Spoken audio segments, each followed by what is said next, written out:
Eu queria, antes de começar o capítulo 20 e 21, os temas, eu queria, por favor, colocasse aí. 1 Coríntios, capítulo 1, versículo 17.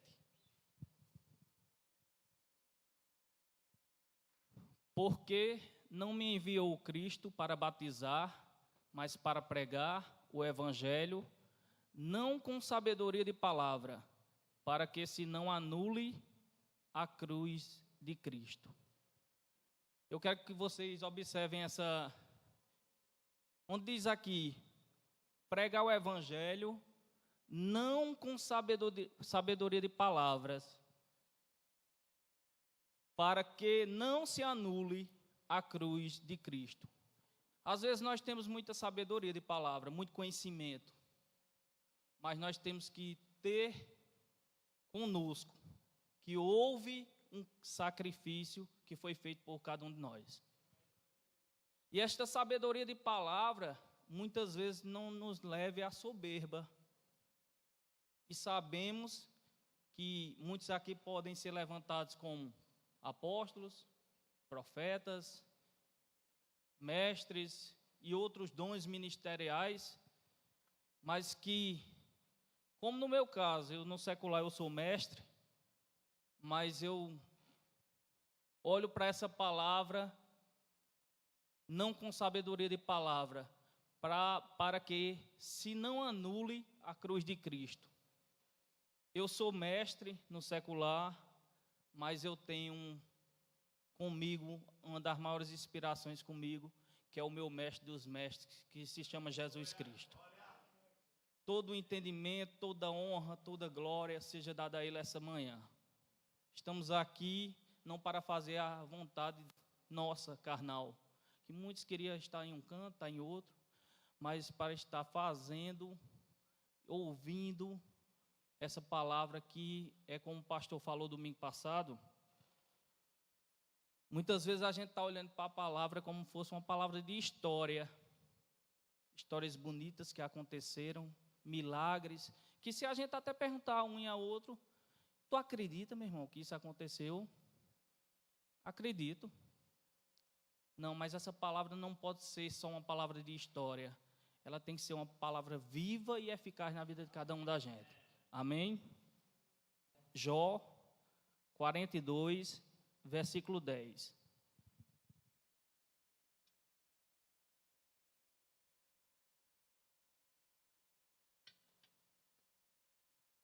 Para a gente iniciar o livro nesta manhã, no capítulo 20 e 21, não tem nos capítulos que a gente irá ver hoje, não tem essa passagem não. Mas eu digo com certeza a vocês, sem medo de errar, isso foi uma inspiração do Espírito Santo, eu disse, leve para a igreja, e olha como eu posso mudar a situação de alguns, não orando por si mesmo, mas orando pelo próximo. Olha o que aconteceu com Jó. Mudou o Senhor a sorte de Jó, quando este orava pelos seus amigos. E o Senhor deu-lhe o dobro de tudo o que antes possuíra. Ele mudou toda a situação de Jó, como muitos sabem aqui, toda a história de Jó. Não porque o Jó clamou e orou ao Senhor, Senhor, tem misericórdia de mim, muda minha sorte. Não, Jó disse, Senhor, tem misericórdia, se compadece dos meus amigos, do meu próximo. Quantas vezes você tem orado pelo seu próximo? Por aqueles que estão, que você diz que é seu amigo, que você está vendo que ele está indo cada dia de mal a pior. Você sabia que Deus mudou a situação de Jó, pode mudar a sua também? Eu creio. Orando pelos que estão em pecado. Eu queria colocar aqui 2 Coríntios 12, 21.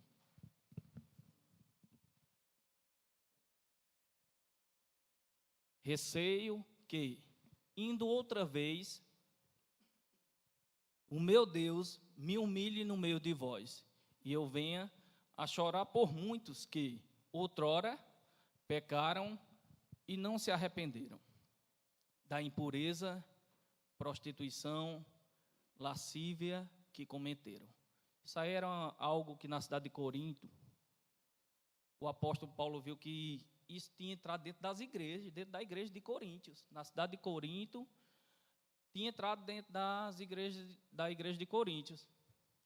Tinha entrado impureza, prostituição, lascívia.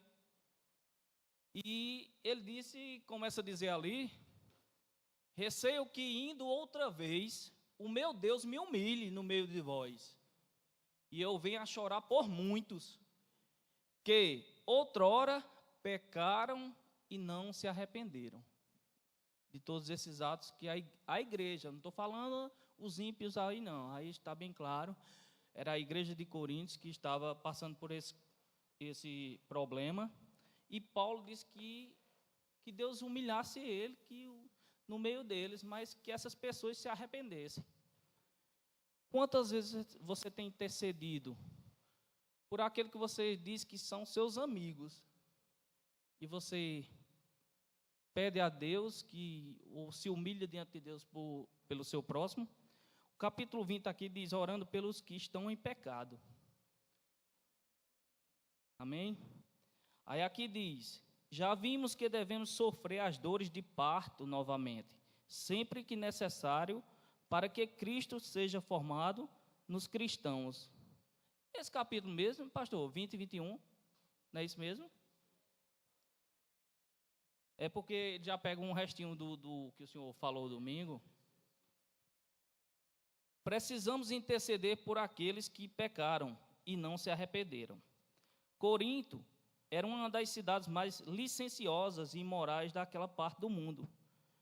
Os mesmos espíritos que prevaleciam na cidade entraram na igreja, quando Paulo citou impureza, fornicação, lascívia, e ele estava falando de impurezas sexuais. As pessoas na igreja haviam praticado essas coisas e não haviam se arrependido. Tadeu, pode isso estar ocorrendo dentro de alguma igreja nos dias de hoje? Sim. Porque nós somos carne. Nós temos uma carne. Tadeu, pode estar ocorrendo dentro da igreja aqui conosco? Sim. Mas aí aqui, olha o que Paulo tentou fazer por eles. Ele disse, Senhor, que eu vá outra vez a essa igreja e se humilhe diante de todos, mas que eles se arrependam. Meu irmão, eu te digo nessa manhã, nós não nascemos para julgar ninguém, mas para orar por aquele que caiu e que está caído. Aqui, eu vi o pastor Francimar dizer uma vez, que aqui não é uma igreja de perfeitos, mas aqui nós temos o perfeito que se chama Jesus Cristo. E aqui é como se fosse um hospital. Aqui a gente tem que acudir, vamos usar essa palavra bem nordestina, aqueles que estão doentes, enfermos. Aqui é onde eles vão encontrar cura, porque se for no mundão que está aí, é de mal a pior. Então aqui a função da igreja, do corpo de Cristo, é acolher aqueles que estão feridos e sofrendo. Eles vão encontrar essa palavra de libertação, de salvação e de cura. Esse é o local. Amém? A palavra grega, quem está com o seu livro aí pode acompanhar na 134. A palavra grega traduzida como chorar significa lamentar, é o sentimento ou ato de lamentar, de modo que chorar inclui tanto o sentimento quanto o ato de lamentar. O ato de lamentar é uma reação na oração intercessória. Receio que, quando eu for novamente, isso é 2 Coríntios, pode colocar aí, 2 Coríntios 12, 12, 21. 2 Coríntios 12, 21. Para a gente ler juntos.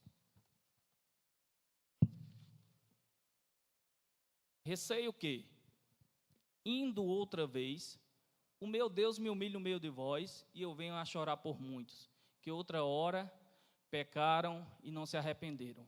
É o mesmo versículo que eu acabei de ler. Da impureza, prostituição, lascívia que cometeram.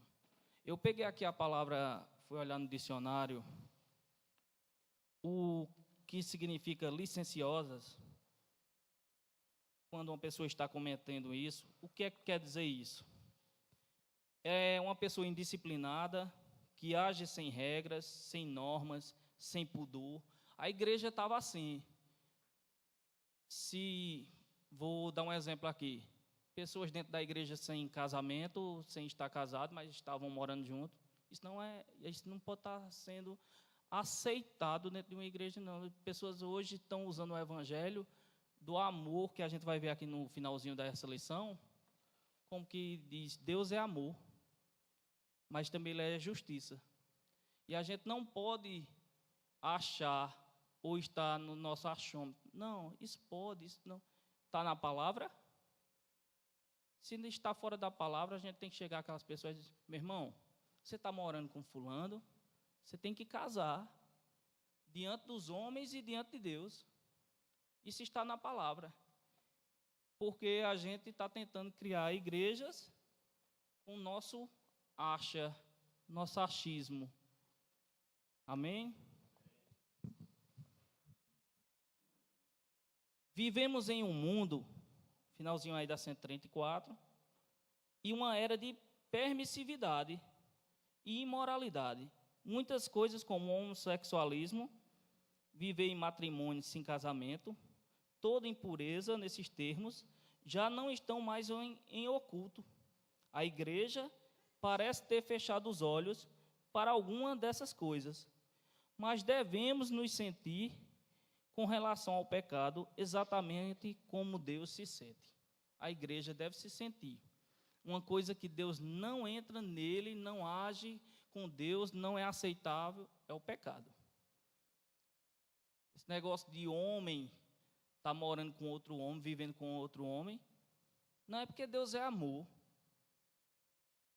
Eu quero dizer aqui a alguns pais que estão presentes. Primeiro de tudo, vocês que têm filhos em escola, eu sou professor no secular. Primeiro de tudo, o que é que você vai fazer? Você tem seus filhos nas escolas. Primeiro de tudo, antes dele sair de casa, ore pelos seus filhos. Como eu acabei de iniciar aqui, Zeinaldo, eu disse, oração não é opcional, é fundamental. Ore pelos seus filhos. Eu sei o que se passa dentro das escolas, porque eu vivo lá, você não vive, você não sabe o que se passa lá. Eu sei o que se passa, eu sei o que os adolescentes estão vivendo hoje. E parece que muitas vezes, eu acho que deve ser alguma coisa para afrontar a gente, nos afrontar, principalmente que nós somos luz mesmo, temos que ser luz, mas não é só aqui não, viu? Temos que ser fora da porta aí. E o ano passado, chegou uma aluna perto de mim, e ela namora com outra menina, e disse, professor, o senhor concorda com minha posição? Aí eu vi que ela estava me querendo, porque hoje qualquer coisa é para levar para a justiça. O professor fez isso, eu vou levá-lo para a justiça. Você sabe muito bem.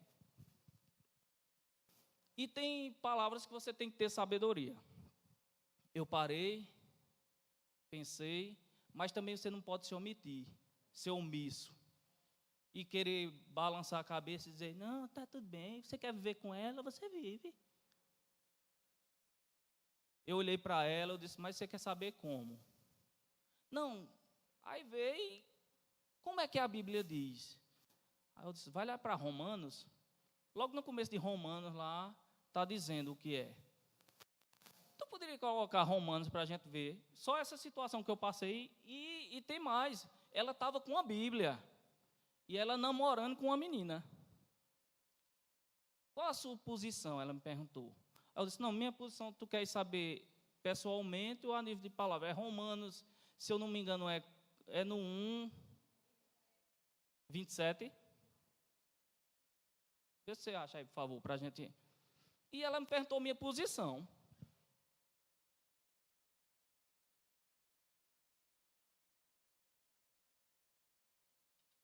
Aí eu disse a ela, tu estás com a Bíblia aí, vamos dar uma verificada aqui. Eu achei Romanos.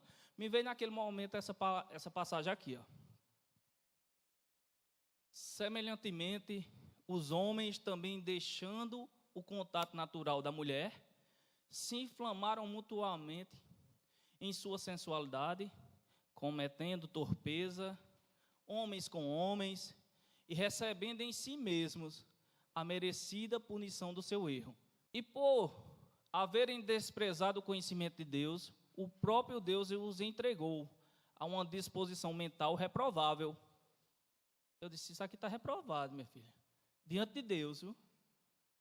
Para praticarem coisas inconvenientes, cheios de toda injustiça, malícia, avareza, maldade, possuídos de inveja, homicídio, contenda, dolo, malignidade, sendo difamadores, caluniadores, aborrecidos de Deus, insolentes, soberbos, presunçosos, inventores de males, desobedientes aos pais, insensatos, perfidos, sem afeição natural e sem misericórdia. Tem aquela palavra que eu li com homens, tem uma parte também que traz sobre as mulheres, é a mesma coisa. Por causa disso, os entregou Deus às paixões infames, porque até as mulheres, aí ela estava falando comigo, até as mulheres mudaram o modo natural de suas relações, íntimas por outro, contrário à natureza. Eu digo, pronto, isso aqui é o que está escrito no Novo Testamento, Romanos. Mas Deus não é amor? Aí eu disse, então você está dizendo que ele errou aqui, escrever sobre isso aqui. Não, eu vou ficar com o que Deus escreveu. Professor, mas então o senhor é homofóbico? Eu disse, não, eu sou cristão. Além de respeitar, eu vou lhe respeitar como você é. Você vive aí com sua namorada, vou lhe respeitar aqui como as outras pessoas. E além de respeitar, eu vou lhe amar. Porque Deus lhe ama. Agora, o caminho que você está traçando para a sua vida é de destruição. Professor, tem que alertar sobre isso. Não, Deus ama ela como ama da mesma forma. Deus é amor, ele não tem variação. O pecado é uma violação à vontade de Deus. Deus está perpetuamente em guerra contra o pecado.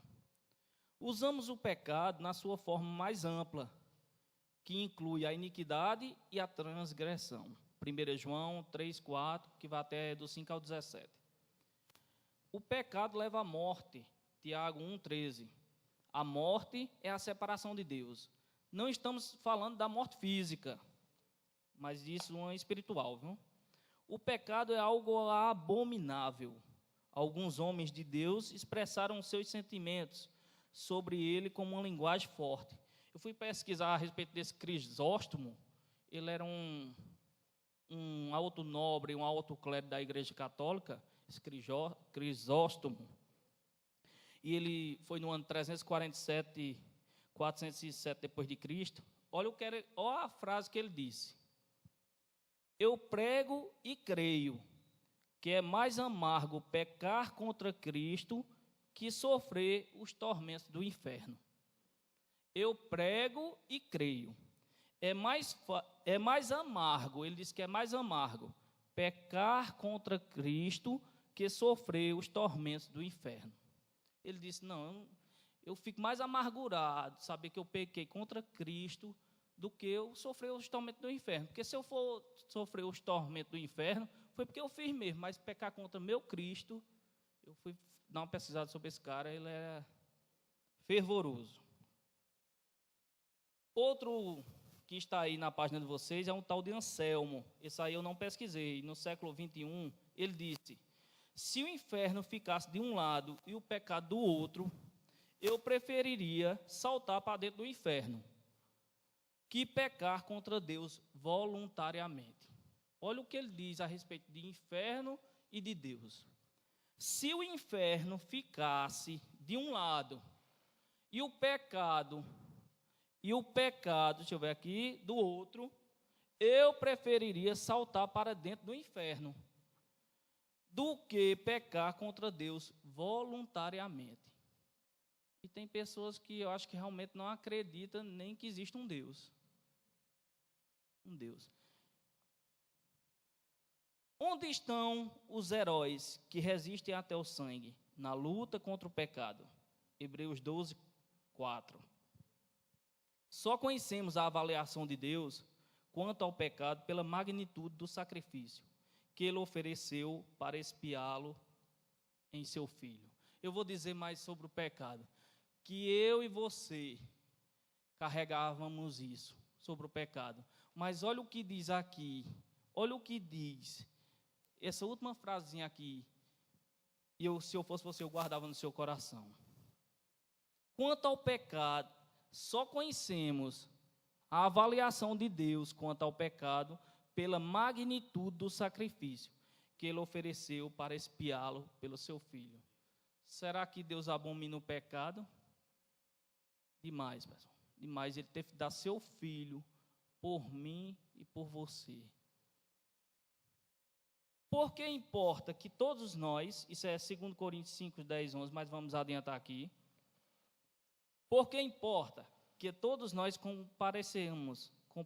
compareçamos perante o tribunal de Cristo, para que cada um receba segundo o bem ou o mal que tiver feito por meio do corpo.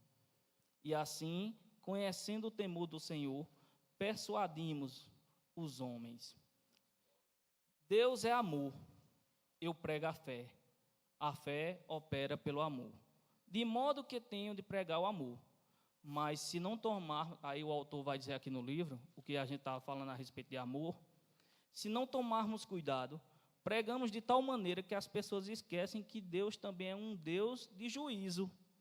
Ele também é um Deus de justiça. O pecado tem uma penalidade. Paulo sofria pelos cristãos de Corinto, que havia pecado e não havia se arrependido. Não é de se admirar, devemos nos entristecer por aqueles dentre nós que estão na mesma situação. Wilford Wright disse: a atrocidade do pecado e suas consequências deveria nos fazer interceder pelos homens. E desse modo, também, quanto à categoria do pecado, Deus nos deu uma lista em Apocalipse 21, 8. Você pode conferir depois. Ele colocou, olha o que é que Deus colocou, alguns pontos lá, que podem estar trazendo algo para a sua vida. Ele colocou o medo, você pode estar com medo de alguma coisa, travando alguma coisa na sua vida espiritual e até materialmente, viu? Ele colocou o medo, a incredulidade no topo da lista, antes mesmo do assassinato. Ver nossos irmãos aprisionados nesses laços de medo, incredulidade, dúvida, falta de perdão, preocupação e assim por diante, deveria nos compelir a interceder por eles. Então, eu acredito que agora nas quartas-feiras, o culto de oração nós temos que colocar não como algo opcional, mas fundamental em nossa vida. E sempre que vier, pessoal, a gente vai ver aqui agora, ainda nessas lições de hoje, a questão de intercessão. Quando você sentir algo por alguém, vá orar pela pessoa. Você não sabe o bem que você está fazendo por aquela pessoa. O pensamento seu, veio fulano agora na minha mente. Interceda por ela, ore por ela. Mas não sei sobre o que é. Não, mas você não precisa saber sobre o que é. Deus sabe. O Espírito Santo é quem tem o poder de fazer. Eu acho que a gente está muito limitado, muitas vezes, a gente pensar que eu estou aqui pregando, pensando que é no meu entendimento, não, eu estou aqui sendo, eu tenho essa plena consciência. Está na hora da gente dizer: eis-me aqui, Senhor, fazes a tua vontade e não a minha.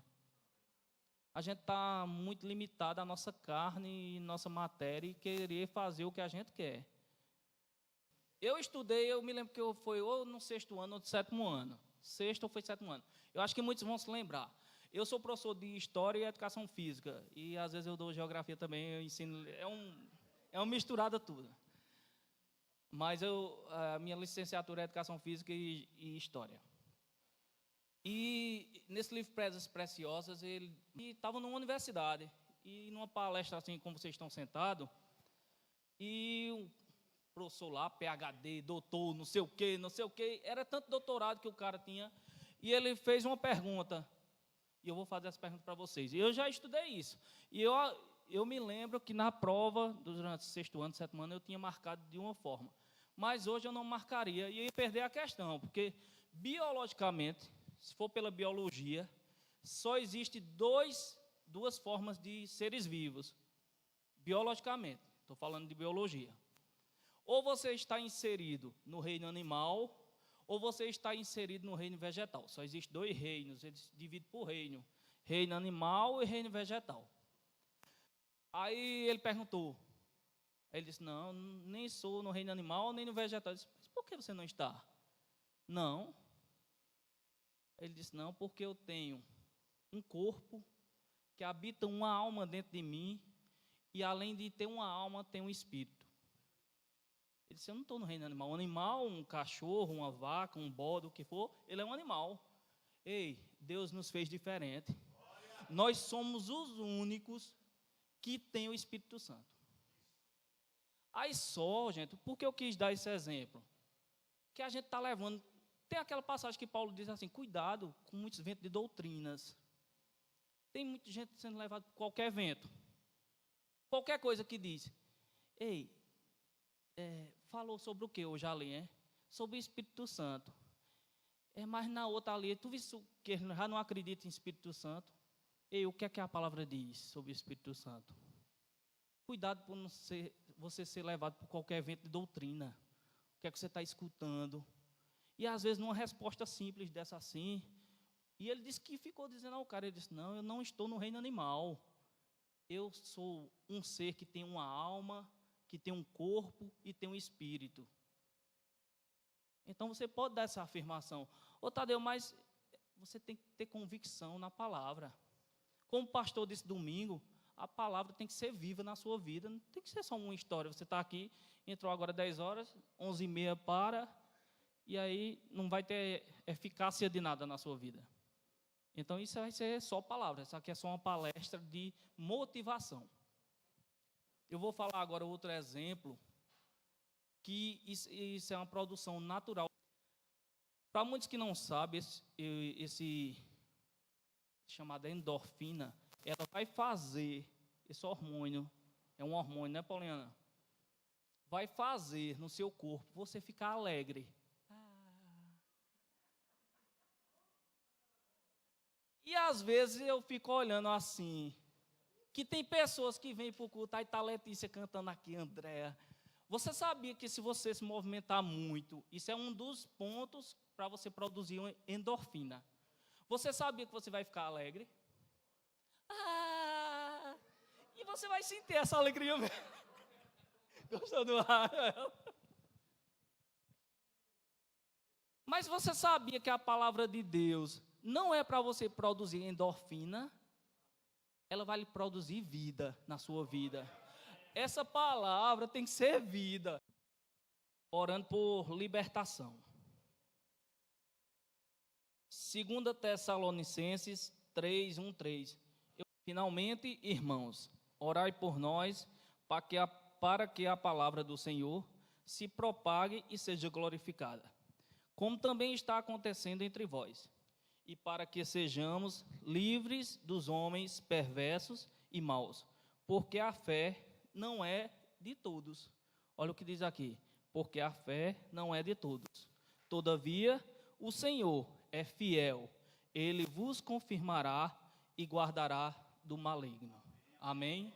Então, é o que diz aqui, finalmente, irmãos, orai por nós. Se vem alguém na sua mente, não deixe de orar. É o Espírito Santo lhe avisando sobre aquela pessoa, e você pode evitar algo que você não sabe o que está para acontecer. Isso é real. Não estou falando aqui, isso é real. Então, se vê alguém para você orar por aquela pessoa, ore, meu irmão. Ore, é o maior bem que você vai dar àquela pessoa, amém? Conheceu pessoalmente uma mãe, que Deus despertou às 2 da manhã para orar por seu filho. Ela sabia pela urgência do Espírito. Toda mãe tem, a maioria das mães tem esse negócio, né, assim, apertado, o coração apertado. E quando aperta, é o Espírito Santo lhe avisando. Então ele diz aqui, ó, despertou às 2 horas da manhã para orar por seu filho. Ela sabia pela urgência do Espírito e que alguma coisa estava seriamente errada. Ela não apagou essa sensação, mas rendeu-se a ela. Ela dedicou-se fervorosamente à oração, até que o fardo foi retirado. Ela sentiu uma paz depois que fez com fervor mesmo. Mais tarde, ela soube que no momento em que Deus a chamou para orar, o navio onde o seu filho estava foi atingido por um raio. Os médicos do navio de guerra deram seu filho como morto e colocaram seu corpo com os outros em um local destinado aos mortos. Ele já tinha sido jogado num coisa lá como morto. Ele os surpreendeu algum tempo depois, quando reviveu. Ele está vivo hoje porque sua mãe orou. Eu deixo essa palavra, que você guarda essa palavra hoje. Se você quer, e eu sei que você quer, que você está aqui se expondo à palavra da verdade, à palavra de vida. Se você quer chegar a um plano superior de Deus, é fundamental a oração. Não é opcional. Você não pode tratar a oração como opção, mas como fundamental. Amém? Outro exemplo que ele dá aqui, também aconteceu, ele chama aqui o irmão T. Era um ministro, um missionário pentecostal. Eu achei interessante demais. Depois você que tem esse livro, para não se prolongar aqui a história, esse homem, que ele dá só a primeira letra aqui de T, esse cara tinha 82 anos. E se passou 1 hora, se passou 2, se passou 3, se passou 4, 5, e às vezes a gente está limitado. Começou que hora? A escola bíblica, 10 horas. Mas a gente já está, que horas são? Não, o pastor disse que é até 11h30. Você tem tirado as manhãs de domingo para Deus realmente? Deus não tem tempo cronológico. Não limite Deus já a tempo cronológico. Ô, Tadeu, mas eu tenho um monte de coisa para fazer. Não, todos temos. Se você vê, amanhã eu tenho 7 aulas seguidas, eu tenho um monte de coisa para preparar. Mas eu já botei fundamental, como domingo, ser as primícias de Deus. Ou você faz isso na sua vida, meu irmão, ou Deus não é primeiro lugar na sua vida, não. Você pode até falar, Deus é o meu primeiro lugar. Você tem dado o primeiro lugar a Deus? E como é que você vai se comunicar com Deus? Oração. Então aqui eu achei impressionante essa história desse homem. Deu 1 hora, deu 2, deu 3, depois você que tem o livro. E ele só terminou, só cessou de orar quando realmente ele sentiu uma paz. E aqui eu vou ler só o final, o que foi que aconteceu.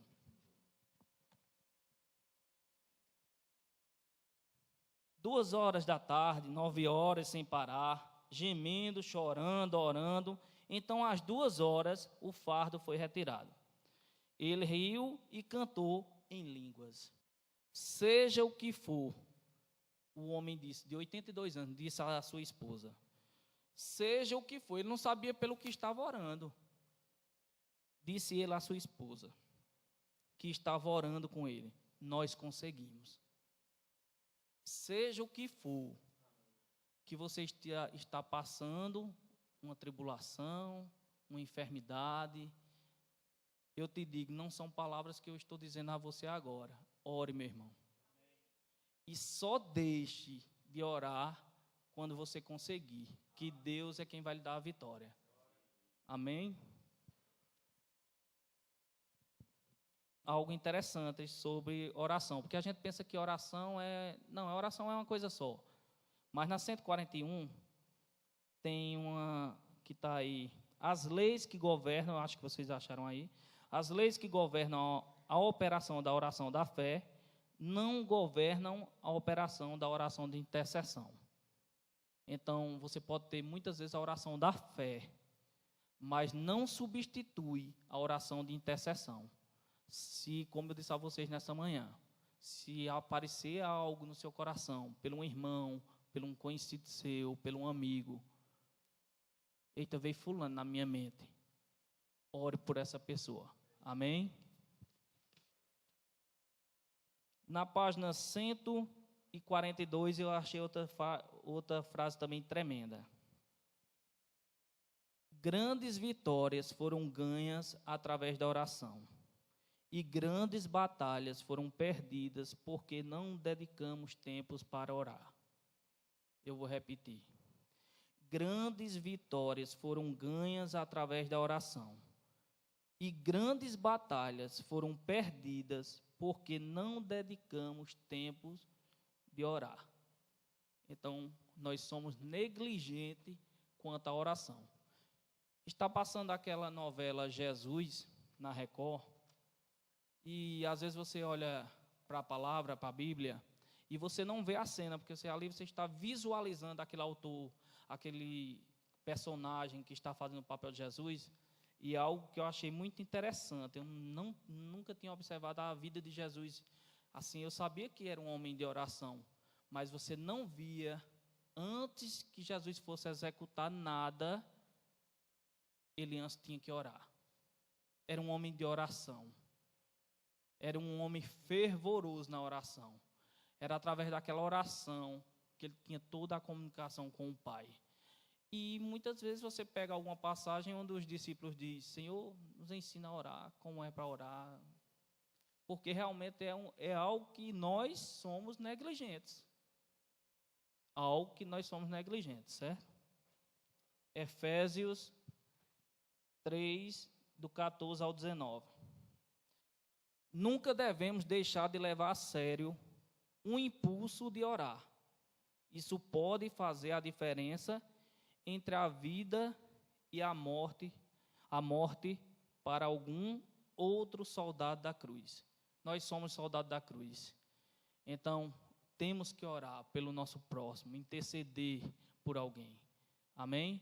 E eu queria essa Efésios 3:14, que vai até o 19, é como se fosse uma oração para a igreja. E aqui diz: por esta causa, me ponho de joelhos diante do Pai,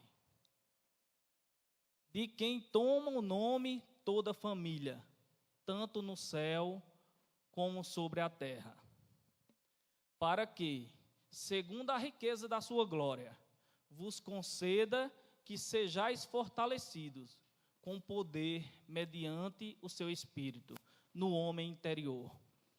E assim habite Cristo no vosso coração, pela fé, estando vós arraigados, alicerçados em amor, a fim de poderdes compreender com todos os santos. Quem são os santos? Nós somos os santos, que nós somos santificados por Cristo, amém? Então essa oração de Efésios é para nós. E às vezes você muitas vezes está olhando para uma oração dessa assim, e diz: quem é os santos? Foi o santo Paulo aí. Nós somos santificados por Cristo. Nós somos justificados por Ele, não é por nossa obra. Glória a Deus que não é por nossa obra, para que a gente não se glorie, amém? Qual é a largura? Aí é o que ele diz aí: a fim de poderes compreender com todos os santos. Para que Deus quer que a gente tenha todo esse entendimento? Qual é a largura, comprimento, altura, profundidade? E conhecer o amor de Cristo, que excede todo entendimento, para que sejais tomado de toda a plenitude de Deus. Então, que essa oração de Efésios, que é uma oração realmente destinada para a igreja, que a gente chegue a essa plenitude de Deus, esse conhecimento, esse amor de Cristo em nossa vida. Que nós tenhamos não só uma manhã abençoada, mas uma semana abençoada, um ano abençoado. Que nossas famílias sejam guardadas com proteção e livramento, anjos do Senhor acampando ao nosso redor. Amém?